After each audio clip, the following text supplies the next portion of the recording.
কারোর প্রতি সম্মান প্রদর্শন করা, অসম্মান প্রদর্শন করার বিষয়টি হলো সম্পূর্ণভাবে স্থানীয় কালচারের সাথে, সংস্কৃতির সাথে সংশ্লিষ্ট। মৌলিকভাবে একজন মুমিন অন্য সব মুমিনের প্রতি সম্মান দেখিয়ে চলবে, অন্য কোনো মুমিনকে অসম্মান করবে না। আমাদের সমাজে কারোর শরীরে পাও লাগা মানে তাকে অসম্মান করা, এটা আমাদের সমাজের একটা সংস্কৃতি, কালচার, দৃষ্টিভঙ্গি।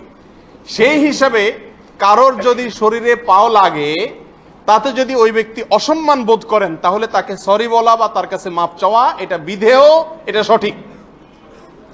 কিন্তু একই কাজ যদি আরবে হয়,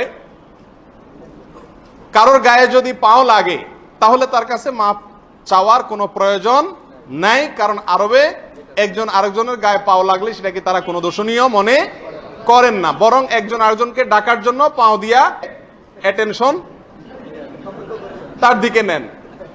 এই কালচার আরবে অহরহ, হাদিসের বিভিন্ন বর্ণনা থেকেও পাওয়া যায়।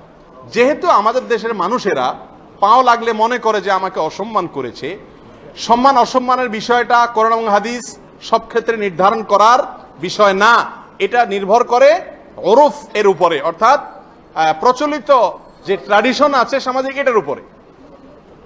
এখন একটা দেশে একটা শব্দকে গালি হিসাবে ব্যবহার করা হয়, একই শব্দ অন্য এলাকাতে বুলি হিসাবে ব্যবহার করা হয়, তাহলে যেই শব্দটাকে গালি হিসাবে ব্যবহার করা হয় যেই জায়গাতে, ওই শব্দের ব্যবহার করা গুনাহ হবে।